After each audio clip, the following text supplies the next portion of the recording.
Hi everyone, I'm Alex, and I've lived in an orphanage since I was a little kid. Things were okay, I guess. The caregivers were good to me, but it's nothing like having a real family. I always felt bitter about being abandoned, and I showed it with my grumpy attitude and messy appearance. Even though my temper was unpredictable, I still made a few friends. But then, one by one, I had to watch them get adopted by families, while I remained stuck here. There was a girl named Sarah. We were the only two left here by our teenage years. Since we were the same age, the caregivers always tried to make us friends. It was fine, but we never really became close. Her head was full of silly ideas about her loving parents who would come to rescue her one day. She always held onto a bracelet with a flower charm that her parents supposedly left for her. When it got too tight, she even asked the caregivers to turn it into a necklace for her. Sarah was always nice to me, but I found her sweet, saccharine way incredibly annoying. If the caregivers needed any help, she'd be the first to rush over. The caregivers also used to organize silly competitions to entertain us, like drawing, cooking, and similar things. And Sarah always won, whether it was a goofy drawing of the orphanage or her overly sweet cookies.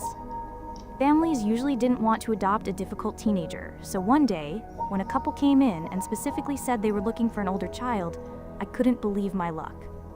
I thought I was a shoo-in, but then they also went to talk to Sarah. They stayed for dinner, and Sarah kept flattering them.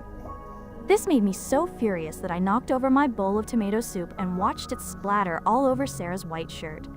Then I made the most worried face I could and said, "Oops." A week later, that couple came back, but not for me. They had chosen Sarah. I was absolutely livid. How could they choose that sickeningly sweet girl over me? Before she left, Sarah even hugged me and said cliché things like, "I'm gonna miss you so much, and I know someone will adopt you soon." In my eyes, she had stolen my family, and by doing so, she had ruined my life. So while she was downstairs saying goodbye to the younger kids, I used scissors to cut one of the straps of the backpack she had packed on her bed. But this didn't seem to bother her much. After all, she was too happy with her new family. Meanwhile, I became the only teenager stuck in that place. Finally, at 15, a perfect family adopted me. They lived in an upscale neighborhood, in a house almost as big as the entire orphanage. They treated me incredibly well. It felt amazing to finally have a real family. It turned out, my adoptive parents once had a daughter born in the same year as me, but she disappeared when she was 3 years old. This was incredibly heartbreaking for them, and it took them a very long time to decide to adopt again. Because they had experienced the trauma of losing a child, they wanted to adopt a child my age so they wouldn't have to worry about that happening again. I started school at my new place, and at first, the other kids looked at me like I was an oddball. I found it really hard to fit in. I even got detention because a snobby girl made fun of my bangs, so of course, I tripped her. But guess who I ran into?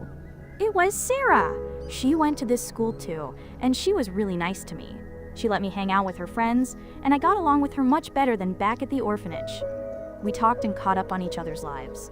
It turned out, Sarah's life wasn't as perfect as I thought. Her adoptive dad had just lost his job, and they were struggling financially. They also recently had a baby boy, and she had to babysit him all the time. Maybe I had to stay in the orphanage longer, but clearly my adopted family was much better. This time, I finally won. I had a great family and really good friends. For the first time in my life, my new life was truly good. A few years passed like that. I finally felt like a normal teenager with a normal family and friends. Then one night, I woke up in the middle of the night to use the restroom and saw Mom sitting alone on the balcony drinking, looking through an old box of belongings. It turned out, that day was the birthday of their missing daughter. Mom showed me pictures of a little girl around 2 years old, and in one picture, the girl was wearing a bracelet with a flower charm. It looked exactly like the bracelet-turned-necklace that Sarah always wore. Surely this was just a coincidence, right?